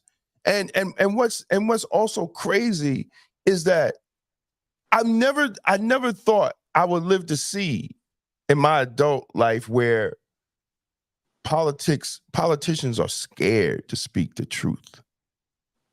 Because all the time, man, I came up, I looked at Adam Clayton Powell. I looked at all these different, strong black men and women. You know what I'm saying? Shirley Chisholm, who said she was unbought and unbossed. Like, y'all not going to silence me to these weak-kneed black men and women. And some of them are elected, and some of them are pastors in elected positions, and they're not even saying, "Thus say the Lord." Like, this is crazy. It's insane. I think what we need to do as well, since we have an election coming up, all those people that are running for office, especially running for Congress, we need to see where they stand on that. George Latimer wants to unseat Jamal Bowman. I would like to invite him on the show to see where he stands on that. These are questions that need to be asked. I don't know if he probably won't accept the invitation, but I want to know. But you need to send it anyway. Yeah, but we're going to send an invitation because you just said we're going to send an invitation to Jamal Bowman, and there is an election. So, but people need to know where. People need to right. But I'm saying because he voted no.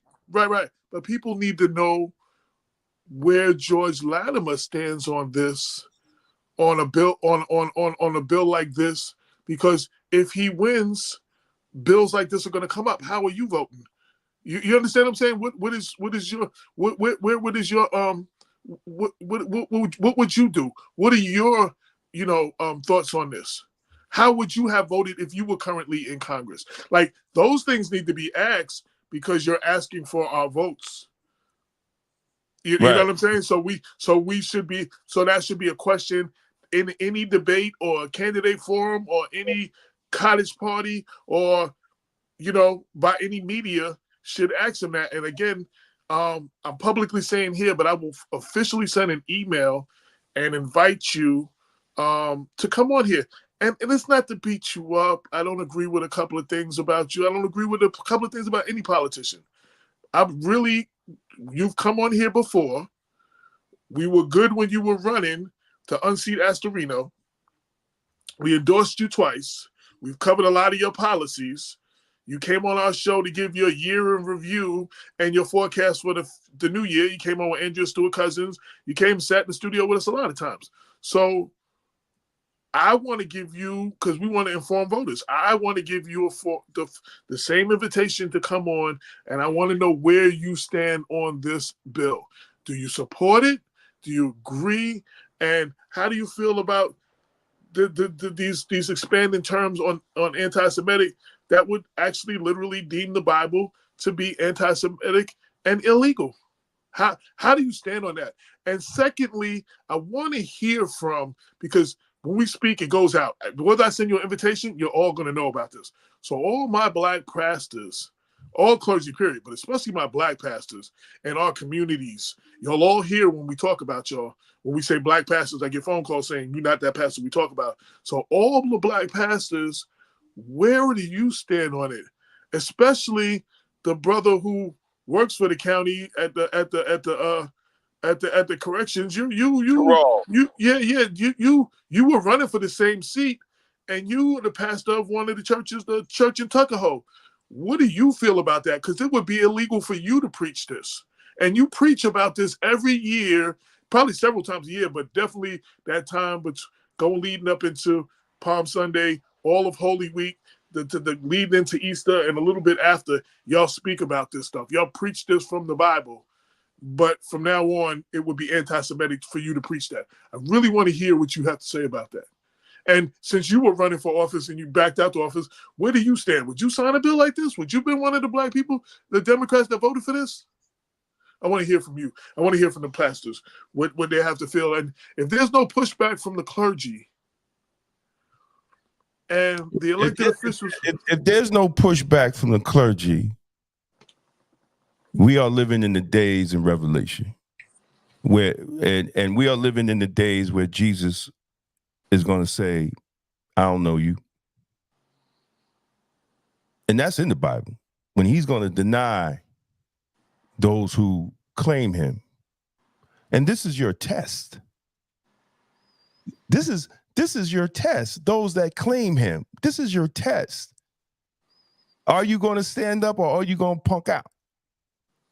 Are you going to allow them to pass a bill that say the Bible is anti-Semitic, and then you can't even preach on how Jesus was crucified and betrayed and backstabbed? That'll put the Bible on the banned book list. Well, no, they're gonna run in. They're gonna run up in churches and take the pastor off the pulpit. The only place I know they ain't running is Nation of Islam Mosque. They not running in there. And the minister talk about Jesus. Yeah. Giuliani made that mistake once, and he had to pay that price. He had to pay a price. The mistake happened twice in history. The mistake happened twice. Both in New York? Yep. Okay, I know Giuliani was one. Mosque number 7. Yeah, I know Giuliani did that during prayer. It happened twice. It happened twice in history in both accounts. The first accounts, the police got their butts handed to. Second account, I guess they got a little handed to too, but there was a price to pay. Yeah. But this is another reason, when I talk about in my book, Jesus and divine black masculinity, that churches need to have more rites of passage. They need to have a system like the FOI. They need to have that. And it's just not talking about the military structure, but training men to be more Christ-like. And then we won't be afraid of that. Why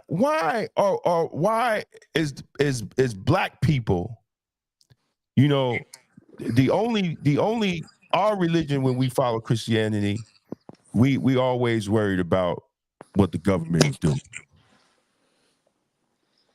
Other religions have their own community. Sometimes the police can't even go in their community unless they get permission. Black church need to get back into the days of James Cone. I tell you that. I've been reading a lot of James Cone lately. Yeah, me too. And another thing, look, if we don't get on it as black people, And I keep telling everybody that this country is disowning you Negroes. They're slowly disowning the Negroes. And we don't see it because we just want to be so close to the winner. Like we got this culture, like, you know, even if the person is bad for us and we feel that they're going to win, we side with them. And that's not good for our communities. It's not going to help us at all, you know, for the equality that a lot of us talk about. Right? I feel bad for the people that live in District 17 on the choices that they have.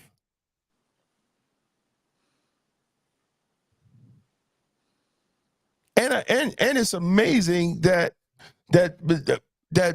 we don't want strong black men in office. Even the Democratic Party don't want strong black men in office. They want black men that's going to go along and get along with whatever the party says.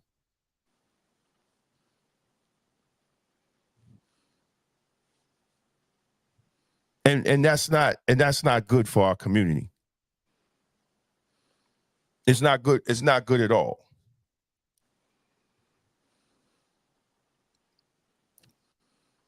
So I wonder, you know, I've been in church for over the years. I've heard pastors talk about the early days of Christianity, where Christians were being killed for being Christians, and they had to like fight for their religion and fight for their standing up for Jesus. And the question is always asked, what would you do if you were ever in that situation? And for most people, it's unfathomable that we would actually be in a situation like that. If this bill passes, this is the beginning of us being in a situation like that. This is a slippery slope. This is the government going back to telling preachers what they can preach about, churches what they can preach about. There was a time when churches had to hand their sermon into their local government to make sure certain things wasn't in it. We're not in those days, and because most of us never lived in the time of those days, and these things happened, you know, almost 2,000 years ago, we don't think they can happen now. Bills like this is a slippery slope to that. And I'm not talking about hate speech when I say free speech. Well, actually, you're free to say whatever you want. You're free to get punched in the face for saying it, or whatever too. So for as far as hate speech, you're free to say it, but you're free to deal with whatever the repercussion of the words out of your mouth is. But this is not hate speech. When you're talking about what you learned in church from the Bible, this is not hate speech. Just because it doesn't paint the Jewish community in a positive light does not make it their definition of anti-Semitic. We're getting to the point where anything that they don't like said about them is considered anti-Semitic because they built up a certain financial power structure. They have money to invest in all these politicians, so the politicians will pass laws like this. It's only going to get worse. It's not going to get better. The laws are going to get more restrictive, not less. We're really living in a perilous time right now, and people need to pay attention when they're voting in this election and the next couple of in these upcoming elections. They're going to have repercussions, and we need to be contacting our elected officials in Congress and in the Senate to see where they stand on this bill, especially those that represent people that might watch the show in the House that voted for this. There needs to be some pushback on that from you. There needs to be pushback from the black clergy, from the clergy, period. It can't just be the black clergy. because then it won't be taken serious. It has to be from the clergy. Seriously, like, I'm not trying to be funny, but I'm trying to. There needs to be the white clergy should be outraged about this too. They teach the same thing in church. Well, that's but see, these are the people. The Christian right is the one that's making all the noise right now. Like, we wouldn't knew about it if it wasn't for the Christian right. But just like Brenda, just like Brenda posted, she said, look at this. 187 Republicans, yes. 133 Democrats, yes. No, I think Republicans 187. Yes, 133 20, Democrats, yes. Yeah, that's what I said. No, and 70 and only 21 Republicans said no. So even there's even Republicans that are being say, oh no, this is too far. Right, it's too far. It's too far. But when you have organizations, people understand your politicians are bought and paid for. And it's to the extreme. And we've done shows on this. We've talked about this. We've tried to educate y'all brothers and sisters that they're being bought. They're being bought.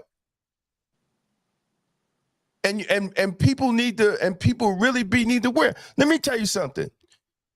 This election here in 2024, right? They have given George Lattimore $1,633,000 to run against Representative Jamal Bowman. When you invest $1,633,000, he's going to vote yes. He's going to vote yes. They only invested little $60,000 in Lawler, and he wrote the bill.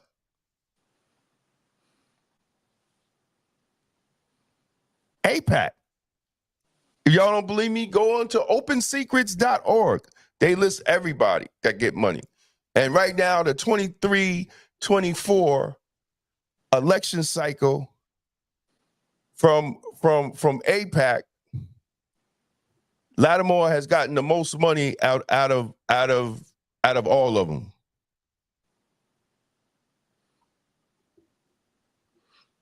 Tanya, who actually I just appeared on her podcast, she said they all voted because that's who pays their meal ticket. Exactly. That's why even Kennedy and all the candidates are falling in line with anything they do or say. Because they cut checks. Right. And she said that don't matter. That apparently they have shut down their own who didn't co-sign on this debauchery. That's no rights at all. Right. And absolutely. Yeah, Brenda shared the link to the Schoolhouse Rock. I'm Just a Bill. So y'all can click on that. If y'all, for your young people that might not know what I'm talking about, we need to bring that need to be back on TV on Saturdays too. So the young people. But that's the dumbing down of America, right? Yeah. So you get rid of those little programs that educate young people, and they do it in a way, and we know, it's scientifically proven when you do things in songs, right? What's the easiest when you put it in a jingle, right? Right. And let me tell you, my granddaughter, 3 years old. I played Bestie 5 times. Now she knows it. I'm going to tell you, on the music industry side, we are taught if kids can sing your chorus, you have a hit record. You got a hit. Like that is taught to artists. That is told to artists from the industry. So then you have people making these jingly records and choruses that steal from that should owe Dr. Seuss and Mother Goose royalties because they sound like that's what the choruses sound like. And that Bestie joint. Bestie joint, even though it's a minute, but I know he's working on a full album for his daughter. that bestie joint is crazy. Like kids just go crazy over that. And you know, and I ain't mad at that. That was the thing. That was the success of the show Barney. He sang all Oh, those songs, the remix of all oh those my songs. God. He had kids hypnotized. Like kids could tell you everything that Barney. That was like, yo, Barney and was you could crazy. your kids could be out of control, running around the house, and Barney starts singing "I love you," and it's like, and they just stop and look at the TV like they get hypnotized. Like, but they teach artists that in the music industry and the labels push that on artists. The thing, the line is, if the kids can sing your chorus, you have a hit record. So then they started making these jingly choruses that sound like nursery rhymes or are from nursery rhymes or have the rhythm of a rhythmic style of a nursery rhyme.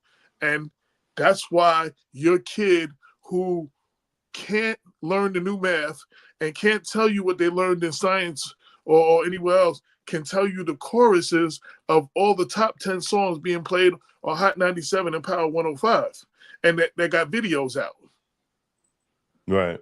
They can sing that word for word because it's melodically, because that's a way of programming, saying stuff. Yo, if I lock you in a room and you don't like country music, but I lock you in a room and play nothing but country music over and over and over, when you get out of that room, you're going to be singing that. You won't have no choice but to sing it. How many times do you hear something on the radio? The last song you hear, you walking all day humming that. Be like, yeah, why is that song in my head? It was one of the last things you heard, either a car passing by or the last thing you heard on the radio before you got out the car. So they know that. The music industry knows that. Even the people that make these videos and these movies, they know that, and that's how they poison our children. Right. That has nothing to do with the topic at hand, but since we brought it up, I wanted to throw that out there, though. But this bill is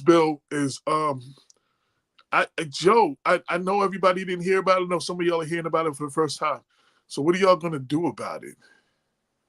Are y'all gonna contact your legislation, especially since it already passed the House? It has to pass the Senate. Everybody should be on the phone with the letters and phone calls and emails to their congressman. First asking, where do you stand on this? And if they talk about passing this, they need to be telling you why, and you need to be expressing why you don't think this is a good thing to be passed, if that's where you stand. The part about claiming that the Jews were involved in the death of Jesus is only one part of it.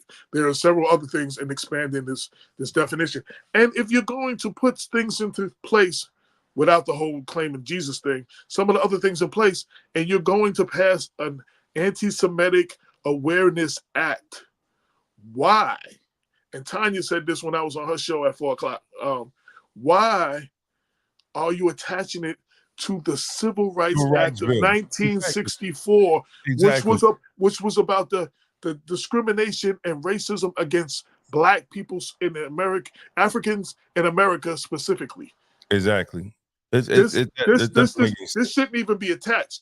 Other than the other part of the civil rights, it says discrimination against no person because of color, race, or all of that. That's already included. So the anti-Semitism things you're talking about, that's already included. But to attach this bill to that takes away from the power of that bill and our ancestors who fought to get those kind of rights. They should be standalone things. They should not be attached. The government like to attach things to things. That should not be attached. So that I have a problem with too. But again, I'm not going to prolong this for so long. I want to hear from Black clergy, all the Black clergy. I want to hear from the clergy period of Westchester County. You could be outside of Westchester. If you see this video, blackwestchester@gmail.com. We want to hear from you. Comments, I want to hear from the people. If you're watching this on LinkedIn or Facebook or YouTube, I want to hear your feedback in the comment section. If you're watching us on YouTube, please subscribe to the Black Westchester page and like these videos and share it if you think this is an important conversation. We on Instagram. We on Instagram too now. Okay, and Instagram. So shout out to everybody that's watching on Instagram. Right. You know, share this. Let's talk about it. You could go. We might be on some other formats that I found out from Tanya. They just expanded it to the formats like Twitch, which I don't have, and a bunch of other formats. So it's like they adding a whole bunch of formats. StreamYard, yeah. StreamYard is doing their thing. You know, I'm not even mad at StreamYard. StreamYard is definitely. They need to attach it to Twitter so I can do it from the Twitter page. Like it is on Twitter. Oh yeah, okay. We're live on Twitter on my page. We're live on Twitter. On your page, okay. Yeah. We on Twitter. I'm waiting for them to do TikTok. If they get on TikTok, they definitely gonna try to ban TikTok because TikTok is really allowing people, you know, to speak their mind, you know, and I think that's what's the ban about. Like they're really trying to silence dissent. They're trying to silence the voices of the people right here in America. And then they want to talk about they're going over there and fight for democracy overseas when look, y'all can point to Trump all you want. Trump is a distraction. The killing of democracy is happening right now with those that are in office and those Democrats that voted for this bill. And if anybody got the link or know where I could find that list of Democrats that actually voted for this bill, we're going to post it. We're definitely going to post it. These Democrats are anti-faith, anti-freedom of speech, anti-black, and that's what we're going to say. Because if you claim Jesus and you voted for this bill, you Jesus don't know you, and you don't know Jesus. So you know we just gotta keep it 100, and we just have to voice our opinions. You know, me and AJ, straight music, you know, we don't get support of people because we tell the truth.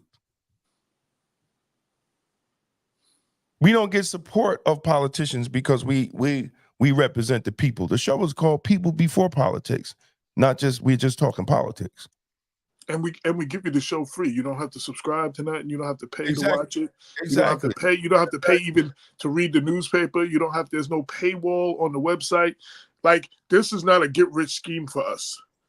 You know what I'm saying? Like, ain't neither one of us, you know, balling out of control over this right now. This is literally a labor of love and our gift to the community. You know what I'm saying? A voice that needed to be heard, filling a void that was not there.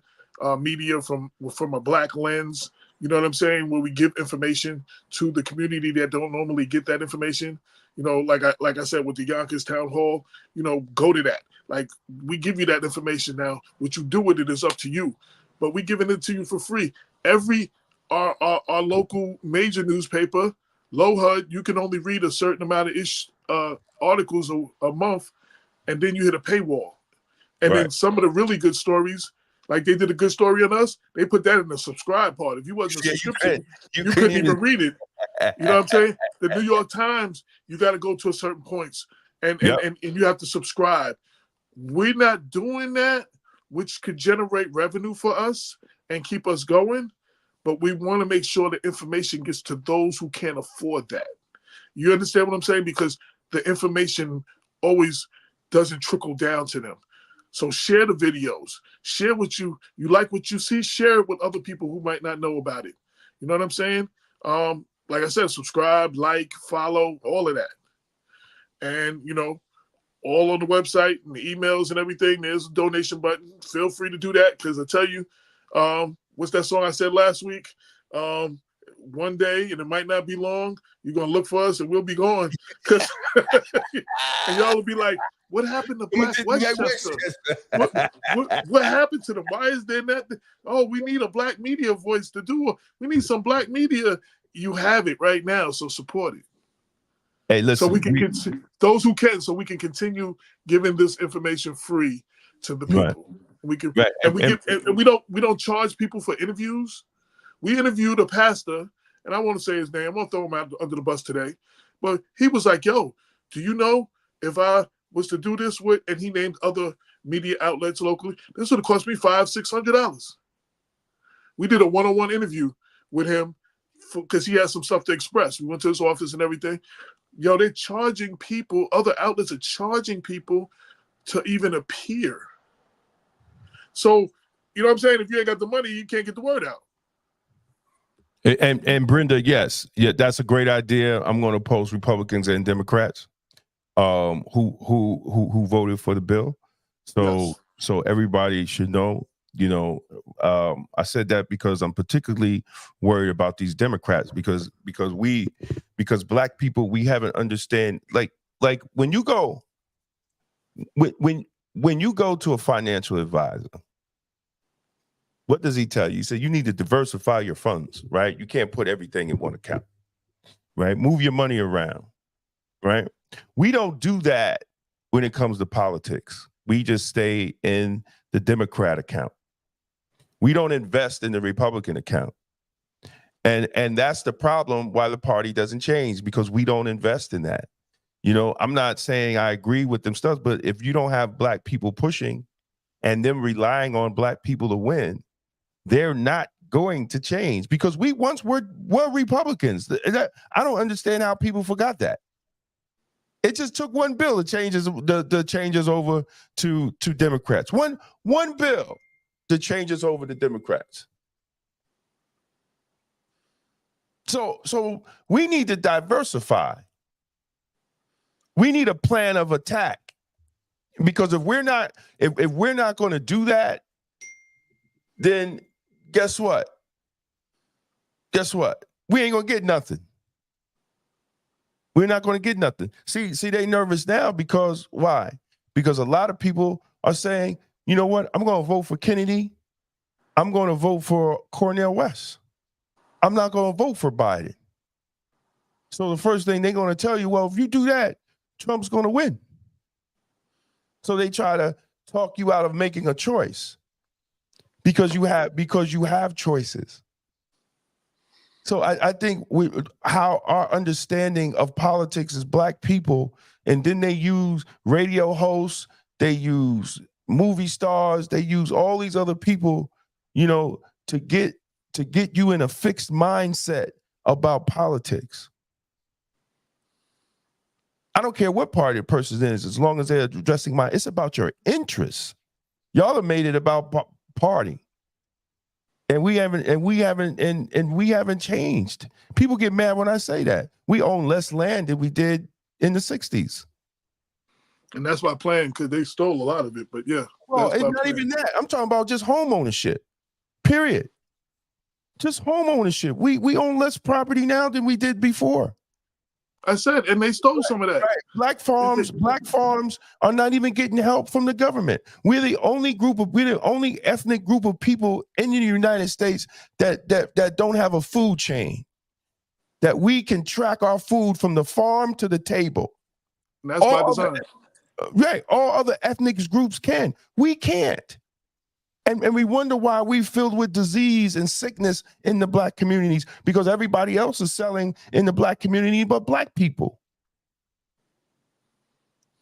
And we still following the same political BS on how we deal with politics in our life. Wait, the way we fight for Black ownership of weed dispensaries, we need to be fighting for Black ownership, Black farmers, Black farms, and all of that. But everybody's involved in fighting for a Black-owned weed dispensary in their neighborhood. Right. Everybody's fighting. I see this fight. This is a big fight all over the place. But nobody fighting for Black farms, that stuff that's healthy, stuff that's economically sound for your community. You know, we don't think about recycling our dollars when it comes to stuff like that. No, we don't. No, we don't. We're about to get out of here. Tomorrow, y'all could go on DamonKJones.com. Y'all could scroll down. I'm doing a 5-day fruit fast. Y'all could join me every night at 9 p.m. where I discuss the fruit fast. I discuss what's going on. I discuss what to eat. And there's links on DamonKJones.com. It's right on the first page. Y'all could click. Y'all could sign up for tomorrow. we'll be live, but you could definitely sign up because you could get a lot of information. So join me tomorrow. We're gonna do a 5-day fruit fast. 5-day. Drink, eat fruit. Right? We're gonna talk about juicing. Right? We're gonna talk about all that. You know, the importance of juicing and blending. You know, what's the difference? We're gonna talk about all that so we can have a healthy mind, body, and soul, and to move forward. And I'm gonna do it every first week of the month, every first full week of the month. So you know, that helps me stay healthy and it helps you stay healthy, and we build a community around health and wellness. Also, in closing, Dare to Be Different Westchester, Kobe Jenkins has put together the program Women Who Dare to Be Different for the last 10 years, is doing her official first Men Who Dare to Be Different program June 1st.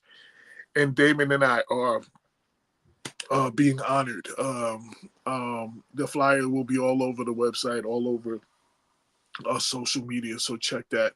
There's also, I was looking up, there is actually an app, and I have it on my phone, I just can't find it right now, where you could actually, once you sign up for the app, it will let you know your legislator in Congress and the House every time they make a vote. It will talk about the bill. It will show you where the bill is, what the pros and cons of the bill are, and how your legislator voted. And then, you know, whether it's just in committee, whether it's passed, whether it got, you know, it lost, but you can track, and you'll just get an alert every time your representative votes, you'll get an alert, and you just click on and you can read. I got to find that app. I was trying to Google it. I can't, but yeah, you just put in your zip code and it'll tell you who your representatives are, and you will follow every vote that they make. If that's what you're into, more of us should be into stuff like that, but I'll find the name and I'll reveal it in a second show. Also, June 5th, the NAACP, the local branches got together and they did a DA forum in Mount Vernon about a week or so ago, and the NAACP branches that are in CD16 are doing a CD16 candidate forum with both candidates, Congressman Bowman and George Latimer, have just confirmed that they will be there. It will be in Greenburgh at the the Theodore Young Center, Community Center, the community center over there in Greenburgh. It'll be there. It's on June 5th, I believe is the date. I'll have a flyer soon and I'll get that out. But the importance of this is the first time these two joint ventures that the local NAACP branches are working together. And that's a powerful move. If they continue to do that, they can get a lot done. So those are the things. Check us out. I want to post a flyer. What happened to it, man?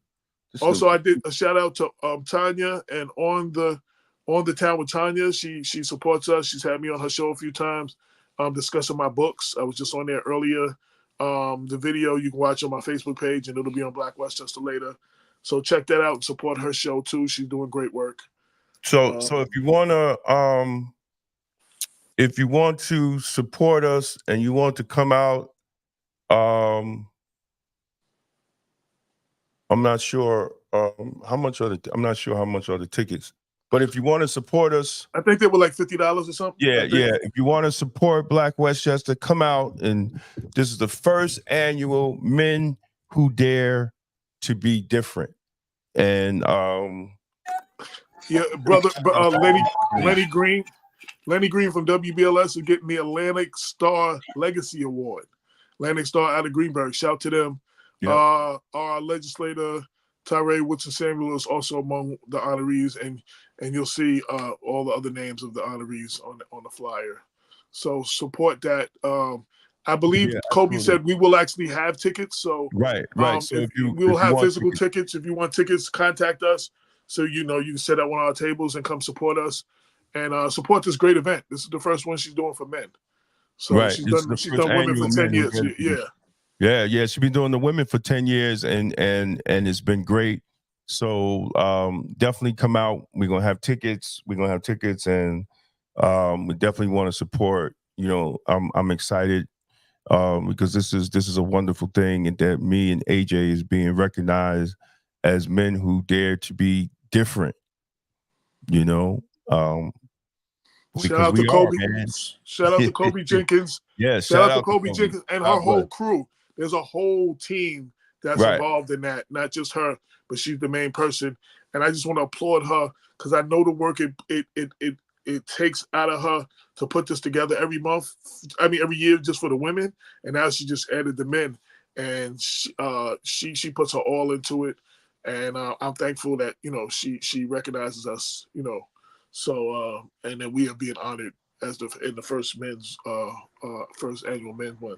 With that, we out. Unless you got anything else, Damon. This has been Black Westchester Presents the People Before Politics radio show. This is episode 394. Yes, 6 episodes away from our 400th episode, and we're coming up on our 10-year anniversary in the late summer. So you're going to hear some stuff about that, and also look out for the 2025 40 under 40. We'll be kicking that off Juneteenth, and the young brother Paul, who was on earlier, he actually spearheaded that. He's been getting at us for a couple of years because he was discouraged. And see, that I respect that. He was discouraged at Westchester Magazine. Out of their 40, there was only 1 or 2 or 3 black people in there, or persons of color. So Black Westchester is doing a Black 40 under 40. There are 40 or more young black people doing the damn thing, and we're going to honor them. So we'll let you know more about that. Nominations for people to be honored kicks off on Juneteenth, so look out for that. Thank you, Brenda L. Crump, our mistress of information, who's still holding us down 10 years later. Every time we talk about something, she posts the link up. You know what I'm saying? We talked about Schoolhouse Rock. She put the link up. So every time she be holding us down. So shout to all of you who've been riding with us for 10 years, yo. 10 years we've been doing this, me and Damon, and y'all been supporting us, and we only here because of y'all. If it wasn't for y'all, we wouldn't still be doing this. Like, it's your support. Absolutely. It's your support that's keeping us going. So hold us down. Keep holding us down. And with that, we out. Peace.